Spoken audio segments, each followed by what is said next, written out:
Hello बच्चों, आप सभी का स्वागत है आज के इस वीडियो में। आज हम बात करेंगे क्लास 11th के मैथमेटिक्स की, जिसमें हम लोग पहला चैप्टर स्टार्ट करेंगे जिसका नाम है समुच्चय अर्थात सेट। सेट एक इम्पोर्टेंट टॉपिक है क्योंकि आधुनिक युग में जो है कि गणित में जो है कि समुच्चय का ज्ञान अति महत्वपूर्ण है। इसका उपयोग गणित की कई शाखाओं में होता है। इसका उपयोग संबंध एवं फलन, प्रायिकता और जो है कि बीज गणित में इसका प्रयोग होता है। समुच्चय सिद्धांत का सूत्रपात और विकास जॉर्ज कैंटर ने किया था। समुच्चय सिद्धांत का सूत्रपात और विकास किसने किया था? तो जॉर्ज कैंटर ने किया था। यह आपको याद रखना है, जॉर्ज कैंटर। जॉर्ज कैंटर ने समुच्चय सिद्धांत का विकास किया था, इसीलिए यही कारण है कि जॉर्ज कैंटर को समुच्चय सिद्धांत का पिता कहा जाता है, फादर कहा जाता है। अब आगे देखिए, इस अध्याय में हम लोग समुच्चय सिद्धांत की मूलभूत जो परिभाषाएं होती है उसको पढ़ेंगे और साथ में उनकी संक्रियाओं को भी देखेंगे और पढ़ेंगे। चलिए हम लोग समुच्चय सिद्धांत की परिभाषा से स्टार्ट करते हैं। समुच्चय सिद्धांत की सिंपल सी परिभाषा है कि वस्तुओं के सुपरिभाषित संग्रह को समुच्चय कहते हैं। यानी वस्तुओं के सुपरिभाषित संग्रह को ही समुच्चय कहते हैं। यहाँ पे एक शब्द है संग्रह, यानी संग्रह ही समुच्चय है, लेकिन वो सुपरिभाषित होना चाहिए। जो भी आप संग्रह बनाते हैं वो सुपरिभाषित होना चाहिए।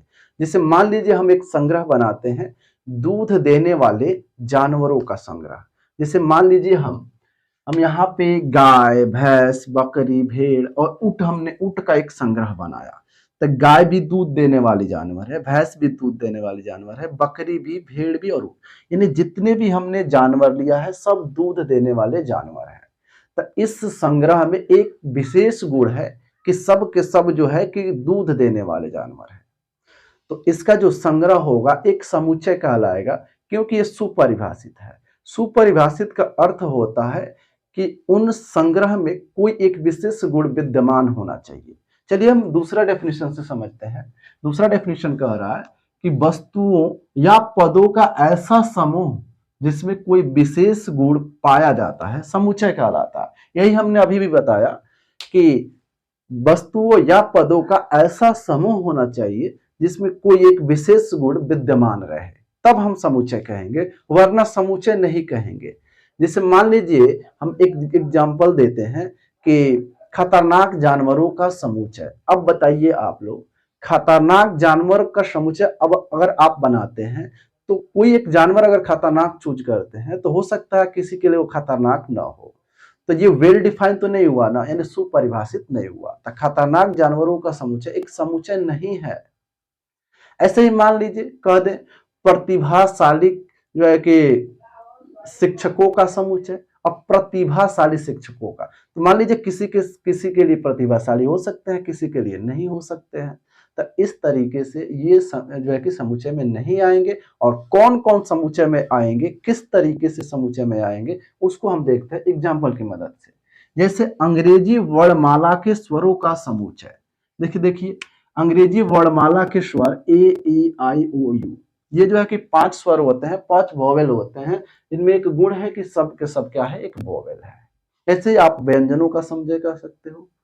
उसके बाद से ये अभी हमने पढ़ा विभिन्न प्रकार के त्रिभुजों का समुच्चय, यानी अलग अलग प्रकार के आप त्रिभुजों का एक संग्रह बनाते हैं। जैसे समकोण त्रिभुज, समद्विबाहु त्रिभुज, समबाहु त्रिभुज। इस तरीके से अगर आप कोई एक संग्रह बनाते हैं तो उसमें एक गुण है कि सब के सब क्या है, त्रिभुज है। तो ये भी संग्रह जो है कि एक समुच्चय कहलाएगा। आगे है समीकरण x square plus x minus 2 के मूलों का समुच्चय। देखिए इसके जितने भी मूलों का आप संग्रह बना लीजिए, है तो इसी के मूल ना, इसका मतलब इसमें गुण है, विद्यमान है कि सब जो है कि इसी समीकरण के मूल है। इसी तरीके से आप कर सकते हो 1 से 50 तक विषम संख्याओं का समुच्चय। वैसे नहीं तो आप ऐसे भी कर सकते हो प्राकृतिक संख्याओं का समुच्चय, पूर्ण संख्याओं का समुच्चय, परिमेय संख्याओं का समुच्चय, अपरिमेय संख्याओं का समुच्चय। देखिए समुच्चय का बहुत ज्यादा आप चाहो तो एग्जाम्पल दे सकते हो।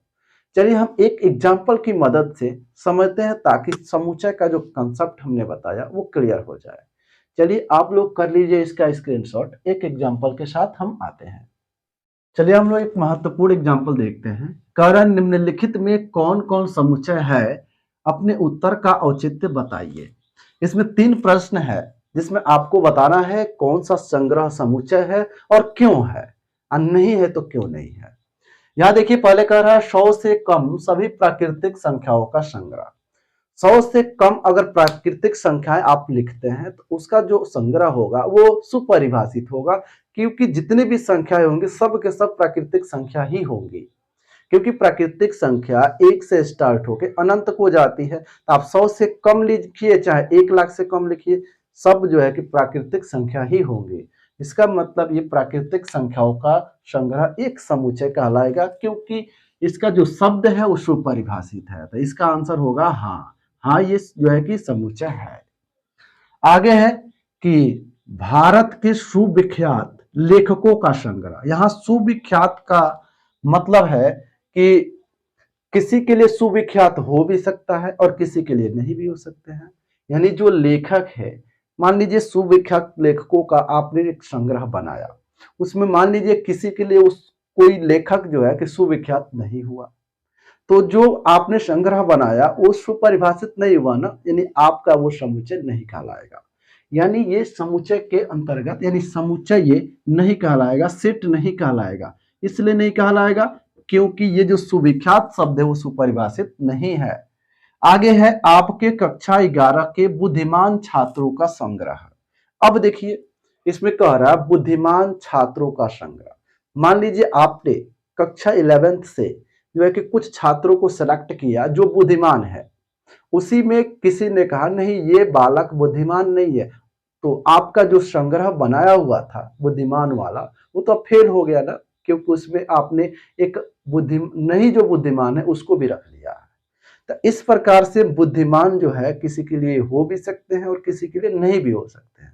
तो इस तरीके के जो भी शब्द आएंगे खतरनाक, जैसे कि अभी एग्जाम्पल्स लिया गया था, तो उसको हम लोग जो है कि समुच्चय के अंतर्गत नहीं रखेंगे, समुच्चय नहीं कहलाएगा। इसका मतलब ये भी समुच्चय नहीं है। तो इस तरीके से आपको पहचान लेना है, शब्द से पहचान लेना है। चलिए अब हम लोग समुच्चय के अवयव को देखते हैं। यानी समुच्चय का अवयव किसे कहते हैं, इसको परिभाषित भी हम लोग करेंगे। अब हम लोग अगला देखते हैं समुच्चय के अवयव अर्थात एलिमेंट ऑफ सेट। देखिए इसका डेफिनेशन क्या कहता है। कहता है ऐसी वस्तुएं या पद जिन्हें मिलाकर समुच्चय का निर्माण होता है उस समुच्चय के अवयव कहलाते हैं। यानी जिन वस्तुओं को मिलाकर हम समुच्चय बनाते हैं उसमें का प्रत्येक वस्तु अवयव कहलाता है। जैसे मान लीजिए हम एक एग्जांपल लिए थे कि अंग्रेजी वर्णमाला के स्वरों का समुच्चय, हम जो है कि एक संग्रह बनाए थे, जैसे ए ई आई ओ यू, इस तरीके से हमने एक सेट बनाया था। इसको कह रहे थे कि अंग्रेजी वर्णमाला के स्वरों का समुच्चय है। इसमें का जो प्रत्येक अवयव है, प्रत्येक जो इसमें वस्तुएं हैं, प्रत्येक जो शब्द है वो जो है कि अवयव कहलाएंगे। जिसमें ए जो है कि इस सेट का अवयव है, ई भी इस सेट का अवयव है। इसमें जितनी भी चीजें दिखाई दे रही है सब जो है कि इस सेट के अवयव है। एक चीज और हम आपको बता दें, इसकी जो है कि ए को इधर ई को इधर, मतलब इसकी संख्या, इसका जो है कि स्थान आप बदल सकते हो, इसमें कोई दिक्कत नहीं है, समुच्चय पर कोई भी प्रभाव नहीं पड़ेगा। जैसे एक एग्जाम्पल हमने यहाँ लिया है कि क्रिकेट टीम का एक खिलाड़ी क्रिकेट टीम का एक अवयव है, क्योंकि क्रिकेट टीम के खिलाड़ी जो है कि मिलकर के ही तो क्रिकेट टीम बनाते हैं ना, यानी उसका जो प्रत्येक खिलाड़ी होगा वो जो है कि समुच्चय का अवयव कहलाएगा। क्या कह रहा है किसी किताब का एक पृष्ठ पूरी किताब का एक अवयव हो, क्योंकि किताब के कई पृष्ठ मिलकर किताब बनाते हैं, यानी किताब का जो प्रत्येक पृष्ठ होगा वो किताब का एक अवयव कहलाएगा।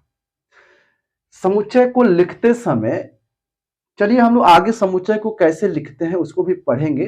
चलिए हम लोग पहले सबसे पहले समझना होगा हमें नोटेशन, यानी समुच्चय का नोटेशन क्या है, मतलब कैसे इसको रिप्रेजेंट करते हैं, कैसे लिखते हैं।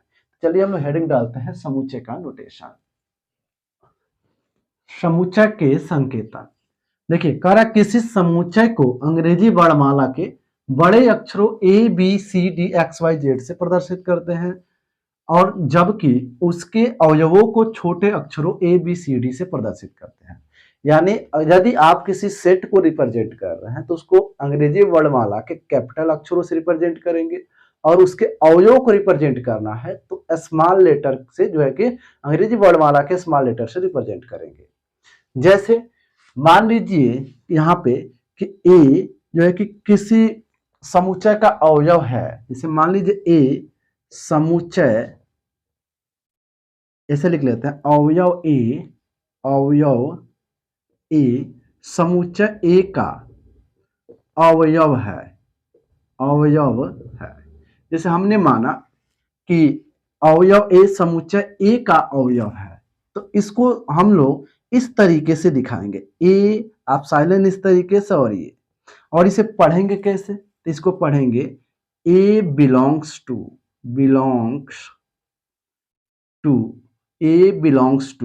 ए, इस तरीके से। जैसे मान लीजिए और यहाँ पे आ जाता, जैसे मान लीजिए बी जो है वो जो है कि ए का अवयव है, बी ए का अवयव है, इस तरीके से आ जाए, अवयव है। तो बी जब ए का अवयव है तो इसको दिखाने के लिए इस तरीके से दिखाएंगे, बी बिलोंग्स टू ए। इसको कैसे पढ़ेंगे, तो बी बिलोंग्स टू ए।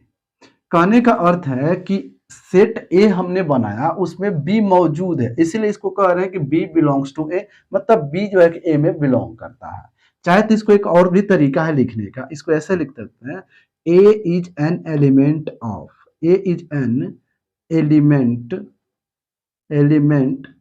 ए, ये भी लिख सकते हैं। इसको लिखना होगा तो कहेंगे बी इज एन एलिमेंट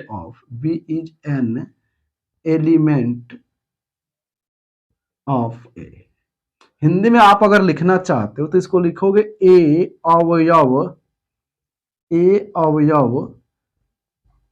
ए, इस तरीके से आप इसको चाहो तो इस तरीके से रिप्रेजेंट कर सकते हो, ए अवयव ए। इसको बी अवयव ए जो है कि रिप्रेजेंट करोगे। जैसे मान लीजिए ए समुच्चय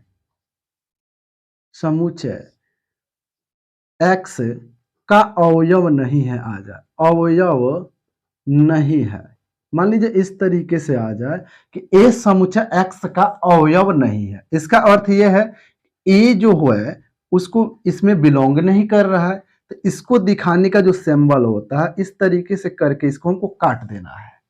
यानी इसका अर्थ है कि ए एक्स में नहीं है, यानी ए एक्स में बिलोंग नहीं करता। और इसको कैसे दिखाएंगे, तो लिखेंगे ए डज नॉट, पढ़ेंगे ऐसे, दिखाएंगे ऐसे, पढ़ेंगे ऐसे, does not belongs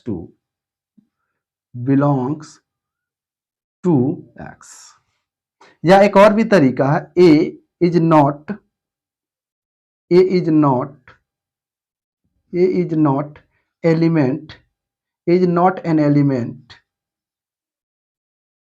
element of X. Hindi में पढ़ना चाहते हैं तो कहेंगे ए अवयव नहीं ए। इस तरीके से आप जो है कि इसको जो है कि रिप्रेजेंट कर सकते हैं किसी भी सेट को। तो इस पर हम लोग क्वेश्चंस भी करेंगे प्रश्नावली जब स्टार्ट करेंगे। तो चलिए इसके आगे हम लोग पढ़ते हैं। अब कौन सा टॉपिक होगा हम लोगों का, तो समुच्चयों का निरूपण होगा, अर्थात कहने का मतलब समुच्चयों को कितने प्रकार से निरूपित आप कर सकते हैं। तो अगला हम लोग का टॉपिक होगा समुच्चयों का निरूपण।